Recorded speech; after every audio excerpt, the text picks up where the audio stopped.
संज्ञा, नाउन की परिभाषा।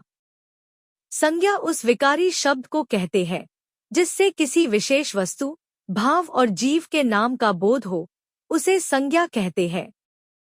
दूसरे शब्दों में किसी प्राणी, वस्तु, स्थान, गुण या भाव के नाम को संज्ञा कहते हैं। जैसे प्राणियों के नाम मोर, घोड़ा, अनिल, किरण, जवाहरलाल नेहरू आदि। वस्तुओं के नाम अनार, रेडियो, किताब, संदूक आदि। स्थानों के नाम कुतुब मीनार, नगर, भारत, मेरठ आदि। भावों के नाम वीरता, बुढ़ापा, मिठास आदि। यहाँ वस्तु शब्द का प्रयोग व्यापक अर्थ में हुआ है, जो केवल वाणी और पदार्थ का वाचक नहीं, वरन उनके धर्मों का भी सूचक है। साधारण अर्थ में वस्तु का प्रयोग इस अर्थ में नहीं होता, अतः वस्तु के अंतर्गत प्राणी, पदार्थ और धर्म आते हैं। इन्हीं के आधार पर संज्ञा के भेद किए गए हैं। संज्ञा के भेद। संज्ञा के 5 भेद होते हैं। 1. व्यक्तिवाचक, प्रॉपर नाउन। 2. जातिवाचक, कॉमन नाउन। 3. भाववाचक, एब्स्ट्रैक्ट नाउन। 4. समूहवाचक, कलेक्टिव नाउन। 5. द्रव्यवाचक, मटीरियल नाउन। 1. व्यक्तिवाचक संज्ञा। जिस शब्द से किसी विशेष व्यक्ति, वस्तु या स्थान के नाम का बोध हो, उसे व्यक्तिवाचक संज्ञा कहते हैं। जैसे व्यक्ति का नामरवीना, सोनिया गांधी, श्याम, हरि, सुरेश, सचिन आदि। वस्तु का नामकार, टाटा चाय, कुरान, गीता, रामायण आदि। स्थान का नाम ताजमहल, कुतुब मीनार, जयपुर आदि। दिशाओं के नाम उत्तर, पश्चिम, दक्षिण, पूर्व। देशों के नाम Bharat, Japan, America, Pakistan, Burma. राष्ट्रीय जातियों के नाम भारतीय, रूसी, अमेरिकी। समुद्रों के नाम काला सागर, भूमध्य सागर, हिंद महासागर, प्रशांत महासागर। नदियों के नाम गंगा, ब्रह्मपुत्र, बोलगा, कृष्णा, कावेरी, सिंधु। पर्वतों के नाम हिमालय, विंध्याचल, अलकनंदा, कराकोरम। नगरों, चौकों और सड़कों के नाम वाराणसी, गया, चांदनी चौक, हरिसन रोड, अशोक मार्ग। पुस्तकों तथा समाचार पत्रों के नाम रामचरितमानस, ऋग्वेद, धर्मयुग, इंडियन नेशन, आर्यावर्त। ऐतिहासिक युद्धों और घटनाओं के नाम पानीपत की पहली लड़ाई, सिपाही विद्रोह, अक्टूबर क्रांति। दिनों, महीनों के नाम मई, अक्टूबर, जुलाई, सोमवार, मंगलवार। त्योहारों, उत्सवों के नाम होली, दिवाली, रक्षाबंधन, विजयादशमी। 2. जातिवाचक संज्ञा।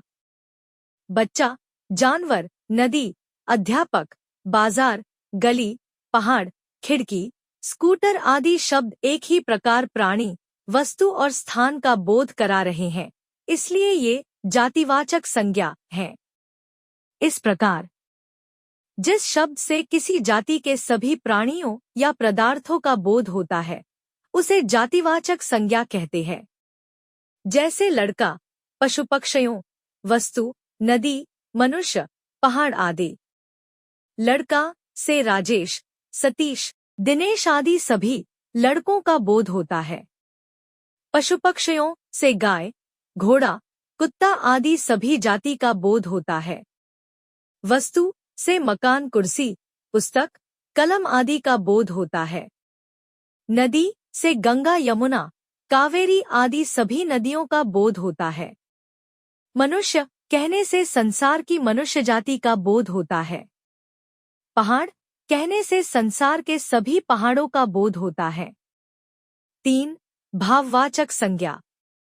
थकान, मिठास, बुढ़ापा, गरीबी, आजादी, हंसी, चढ़ाई, साहस, वीरता आदि शब्दभाव, गुण, अवस्था तथा क्रिया के व्यापार का बोध करा रहे हैं, इसलिए ये भाववाचक संज्ञाएं हैं। इस प्रकार जिन शब्दों से किसी प्राणी या पदार्थ के गुण, भाव, स्वभाव या अवस्था का बोध होता है, उन्हें भाववाचक संज्ञा कहते हैं। जैसे उत्साह, ईमानदारी, बचपन आदि। इन उदाहरणों में उत्साह से मन का भाव है, ईमानदारी से गुण का बोध होता है, बचपन जीवन की एक अवस्था या दशा को बताता है। अतः उत्साह, ईमानदारी, बचपन आदि शब्द भाववाचक संज्ञाएं हैं। हर पदार्थ का धर्म होता है। पानी में शीतलता, आग में गर्मी, मनुष्य में देवत्व और पशुत्व इत्यादि का होना आवश्यक है। पदार्थ का गुण या धर्म पदार्थ से अलग नहीं रह सकता। घोड़ा है तो उसमें बल है, वेग है और आकार भी है। व्यक्तिवाचक संज्ञा की तरह भाववाचक संज्ञा से भी किसी एक ही भाव का बोध होता है। धर्म, गुण, अर्थ और भाव प्रायः पर्यायवाची शब्द हैं। इस संज्ञा का अनुभव हमारी इंद्रियों को होता है और प्रायः इसका बहुवचन नहीं होता। 4. समूहवाचक संज्ञा। जिस संज्ञा शब्द से वस्तुओं के समूह या समुदाय का बोध हो, उसे समूहवाचक संज्ञा कहते हैं। जैसे व्यक्तियों का समूह भीड़, जनता, सभा, कक्षा, वस्तुओं का समूह गुच्छा, कुंज, मंडल, घौद। 5. द्रव्यवाचक संज्ञा। जिस संज्ञा से नाप तौल वाली वस्तु का बोध हो, उसे द्रव्यवाचक संज्ञा कहते हैं। दूसरे शब्दों में, जिन संज्ञा शब्दों से किसी धातु, द्रव या पदार्थ का बोध हो, उन्हें द्रव्यवाचक संज्ञा कहते हैं। जैसे तांबा, पीतल, चावल, घी, तेल, सोना, लोहा आदि।